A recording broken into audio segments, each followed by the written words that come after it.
Bonjour, aujourd'hui notre leçon est le squelette. Voici un dessin de squelette devant vous.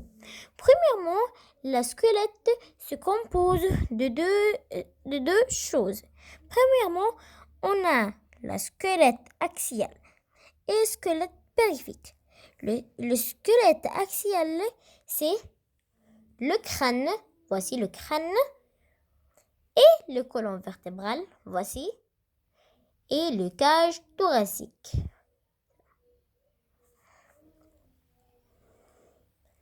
Le crâne est une boîte, elle est une boîte osseuse qui a beaucoup d'os. Ça va?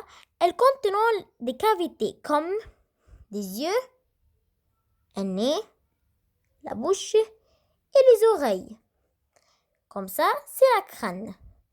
Et maintenant, c'est quoi le rôle du crâne? Le crâne. Dedans, il y a le cerveau.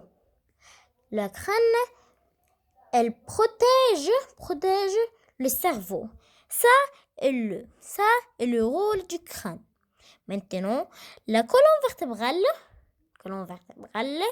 il se compose de 33 vertèbres séparées avec des cartilages. Alors ça sont les cartilages. Ça va?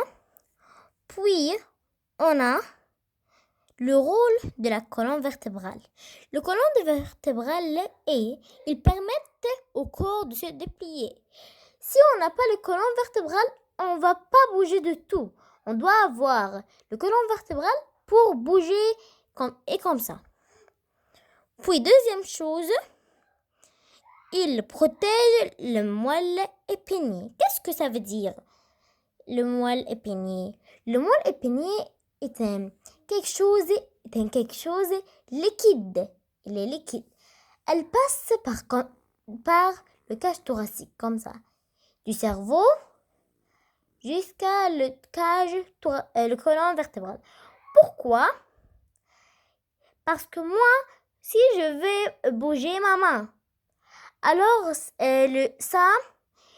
le cerveau, bien le crâne, il fait descendre comme quelque chose, c'est le moelle, ça va, et puis le moelle, ça descend par là. Puis, moi, je peux maintenant bouger ma main. Alors, ça, c'est le moelle. Puis, on a le cage thoracique.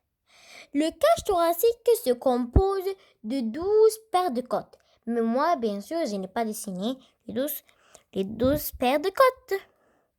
Ça va? Les 10 premiers, ils prennent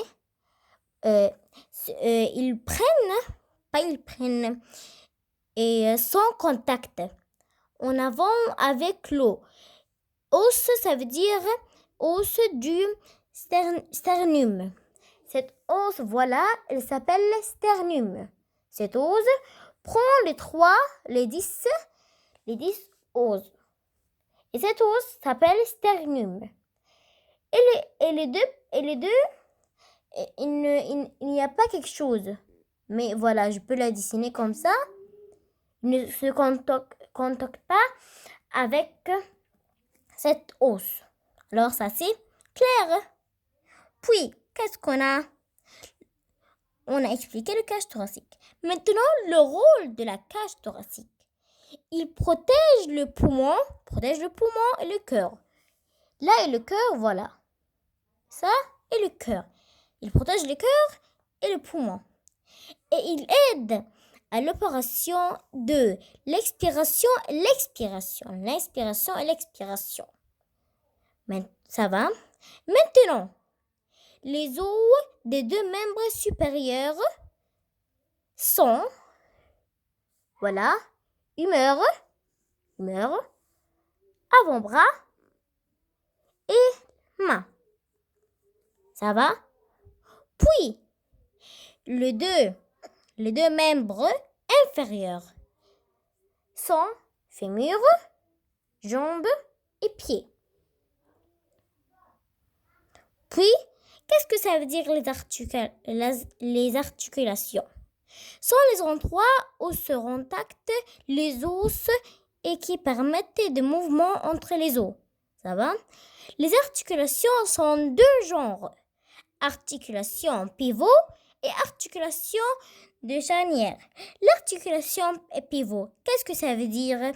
Ça veut dire qu'il y a beaucoup de mouvements dans le squelette.